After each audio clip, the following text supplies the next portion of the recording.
Joining us right now, one of my favorite guests, Pro Football Hall of Famer and NFL on Fox analyst. You'll see him Sundays and you'll see him on Thursdays too this season as Fox's Thursday Night Football as soon as NBC's done with it this week. He's Howie Long. How are you, Howie?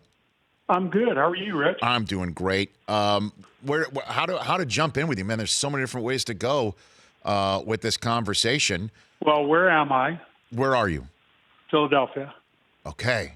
So you're there Just got done watching our grandson. Is the grandson going to the game tonight, or does it start too late? No, it's the night games are just too late. He's 2.5. He's a little stud bolt, but he kind of turns into like most kids that are 2.5 around 10:30, 11 o'clock. They just they start to dissolve. Yeah, it makes sense then. So just have somebody give him a look-see, and after putting him down, and then the whole family can watch Chris have at it tonight for the Eagles. What do you think of the Eagles' chances to repeat, Howie? Put the analyst hat on there. Well, no, I heard what you said, and I think if history tells us anything, it's extremely difficult. First, you've got to retain the people on your roster as best you can, which is always a challenge following a Super Bowl. I think having the luxury that Seattle had with Russell Wilson, the Rams have with Goff, and the Philadelphia Eagles have with Wentz, where you're dealing with a quarterback on the rookie contract, which allows you the luxury, and the Rams they're taking full advantage of it at this point. I mean, who haven't they tried to sign? I thought I heard they signed Butkus yesterday. Pretty much. I'm not sure. Yeah, on a two-week contract, just to scare the living hell out of people for the first two games. But that's one, and they did a good job of that. They did a good job of retaining their talent, brought in some pieces from outside. It gives them the luxury of continuity. New offensive coordinator, new quarterbacks coach. Those two things are different and unique. I think people were optimistically hoping that Carson would be ready for Week 1, but Nick Foles, I don't put much into the preseason. You're not game planning. They didn't have their full complement of players out there on the field. Protection wasn't great. And I thought Kelsey put it best. He said, if we do our job, Nick will do his job. And here's a guy that gets on a historic run, towards the end of the season and into the playoffs. And I don't think his heart rate got over 60. It's mind-boggling how well he played and what an extraordinary season it was for them, right down to the parade and the Kelsey speech, and the whole thing was amazing. But now comes 2018, and health and hunger are the two things. Can you stay healthy now? They overcame a lot of injuries last year. Can they stay relatively healthy this year? Can they get Carson back? And how hungry are you after the parade and the banquets and the pats on the back and, the key to the city? Because you got to remember, this is a city that never won a Super Bowl. Winning here is unique. It's kind of like winning in Chicago. Mm-hmm. The 85 Bears won there, and, still to this day, it almost seems like that 85 Bears team was yesterday. Howie Long, Hall of Famer here on the Rich Eisen Show, and yet, you take a look across state, and that appears to be where a lot of the attention is of the NFL media going into this opening night, not in Philadelphia particularly, but in Pittsburgh, where Le'Veon Bell is still holding out, or at least not signing his franchise tender, so he's holding his services out, let's put it that way. And his offensive linemen were very critical of him not showing up yesterday, a rare public spat between players, as it seems, over money. I wonder what you think of this, Howie Long. Well, one of them was a player rep, which Ramon was surprising. Foster. Yep. Yeah, boy, I'll tell you, that just sounds like something's amiss there, doesn't it, Rich? It does. Particularly with offensive linemen. These are, generally They're solid guys. They're smart guys. They're like cattle. They travel together. For them to step out and make those kind of comments, it gives you kind of a glimpse inside that maybe there's something more going on there than meets the eye. Because typically when a player's, don't mess with my family or my money. And, supporting your teammates' efforts to, I thought it was interesting that none of the comments were directed towards the organization. I have my own feelings about two things. One, in a league where the average career is 3.5 years, right? Mm-hmm. If you're a first-round pick, you sign a 4-year contract with an option for a 5th year that the team has to opt into after year 3. They opt into it after year 3. You think, well, okay, year 5 is guaranteed. Not really, because after year 4 in March, they can opt out of year 5. But if they want to opt into year 5, they can have you for year 5, franchise you year 6, and franchise you year 7. In a league where the average career is 3.5 years. Now, if you're franchise tagged, it's like Rich Eisen. Your contract's up. Let's say Fox makes you an offer that's double the money that you could get where you are now. Sold. I'm sorry. Is this thing on? I'm sorry. But Right. Your current employer is saying, no. Right. We're going to pay you the average of the top 5 people at your position, not last year, but over the last 5 years. How bizarre is that?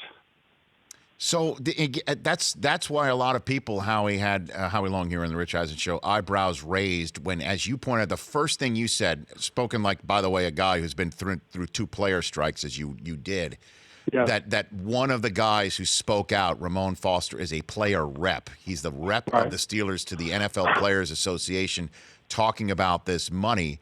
Is that a lot of people think that this is indicative of the problem the players are going to have when the CBA gets renegotiated in 3 years now. Do you think that, or what meat can you put on the bones of what you think could be behind the scenes here? As you said. Well, in my mind, something has to change. I mean, we're talking about, there's a lot of talk about abbreviating the preseason schedule. I mean, what we're exposing our players to, but we want to add 2 more games to the season. I'm not quite following you, the logic there, because in the preseason, I'm getting 10 snaps and I'm sitting on my helmet.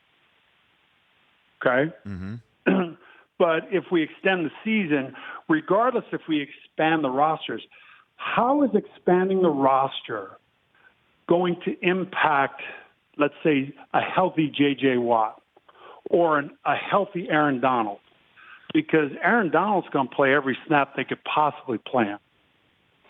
The dominant players, Khalil Mack, they're going to be there in every situation. Just because you've upped the roster, all that really does, those players that you're upping a roster with are impact players in terms of, depth, but it's mostly special teams. So it really doesn't impact the left tackle who's now playing 18 full games, or the offensive guard who's playing 18 full games.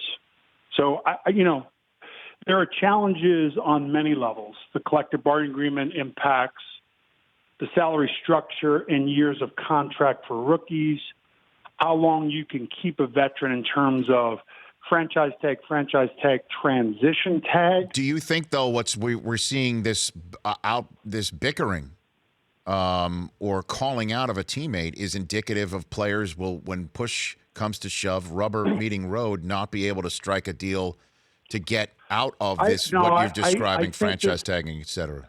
Rich, I think this situation is a unique situation. I'm not inside the Pittsburgh Steelers locker room. I'm not familiar with the relationships, but something's amiss there, particularly for a running back's offensive lineman to be critical. Now, some of those comments were, and I think if you're going to be totally honest and give a complete kind of perspective of what was said, play the whole soundbite. Because there were a number of comments leading up to that were generally supportive, but then the comment, but at the end of the day, why are you letting your agent do this or do that? Why not be a man and let us know where you stand? So I think it's an anomaly, really. It's a unique situation. You didn't hear that with Khalil Mack. You didn't hear that with Aaron Donald. Well, then let me get to that before we have to say adieu here and get you off to the game tonight. Adieu? Would that be like goodbye? And yeah, I think LA? so. I don't know why I went French on you there, Howie. I'll be honest with you. I don't know why foreign language. What? I don't know. I don't know why I did that. I think I flunked that class twice. Me too, by the way. I don't know where that came from. So the Khalil Mack trade. What do you think is going on in that Raiders locker room right now, prior to the season, with all that has happened there? One, it was a shock to me. I'm not in the organization or in the locker room. Right. But, when John comes in and signs a 10-year contract, John's in charge. Of course, Mark signs off. I mean, at the end of the day, Mark is the guy. But it's John's vision on the field, and you want to support that. And from what I gather, Khalil's a great player. I think he's a generational player. I think he's on the trajectory to be potentially a Hall of Famer if he continues to play at the level that he's playing at. That being said, they felt like if we signed Khalil to this kind of a deal, because the numbers just kept going up, if they had, let's say, they were able to work something out in February or March, that would have been different. But you can't really tell where the market goes. And I think Aaron set the market, and he had it for 33 hours? Yeah, he did. It was real quick. No, I guess I think it was like 33 hours. So if you sign Khalil to that kind of deal, beating Aaron's deal, in the Raiders' mind, you're handcuffed in terms of free agency for the next 2 years. I look at it a little bit differently, that if you're factoring in the salary cap going up $10 million a year, and both his salary and Carr's salary, I think it would account for around 21% of their salary cap each year, given that the cap's going up $10 million a year. I'm of the mindset that you keep a guy like that, but you know what? John has a vision, and really what it comes down to is, what do you do with the free agent dollars, and what do you do with those draft picks you got? Howie, if you're successful with that, it's a success. If you're not, it isn't. Well, no, I know, and again though, he's remade the roster. It's over the age of 27 on average, and then you're telling that veteran-laden locker room that our best player is now on the Bears right now. We couldn't pay him, even though the guaranteed dollars is less than mine. It's a tough sell, isn't it? Football players are very resilient. You got a job to do, and whether Khalil's there or not, it's your job to go play football and win football games and compete at a high level. And if you don't do that, you're not going to have a job. That's just the way it works. It's your business is not very different from football. I love it. Just you have makeup. Last one for you, Howie. I've been having my phone callers, and I'm going to phone callers if you're out there. It's still, you are. Hang on, we'll take your calls in this hour. Super Bowl predictions. Do you got one for me, Howie Long? Oh, boy. If I don't pick the Eagles, I think I'll be in trouble. Okay. So I'll have to go Homer with Eagles. Okay. And,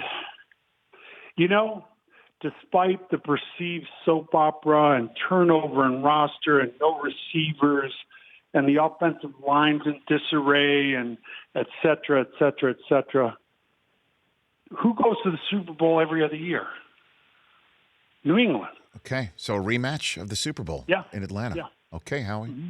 Look forward to it. Thanks for the call. Always enjoy our chats. Enjoy the game tonight and have a great time. Where's Mike Mayock? Is he just relaxing on a sofa somewhere? Well, actually, I think he's probably evaluating whatever he's doing. You know what he's doing? He's lollygagging. He is. Or it was funny. I got a great here. Let me just call it up right here. There was a great tweet I got. You know what he's doing? He's evaluating a Pop Warner team from Doylestown right now. Let me read this to you. I love it. I love it. There was a great tweet I got from a viewer, a listener, that they went shopping, and the jeans were high waist ankle breaker. And somebody tweeted that to me saying it sounded like a Mayock evaluation during the combine. It sounded just like that. Mike is the best. He is. He's the best. He's no My doubt. kids love Mike. They can do imitations of Mike. We can, all of us. Hey, Howie, you take care. Hey, have a great one, and You too. let's have a great season. I look forward to it. Let's chat during the Thursday night football season. Let's do it. All right, partner. Okay, that's Howie Long, Hall of Famer here on The Rich Eisen Show. The Rich Eisen Show, weekdays at noon Eastern on Audience.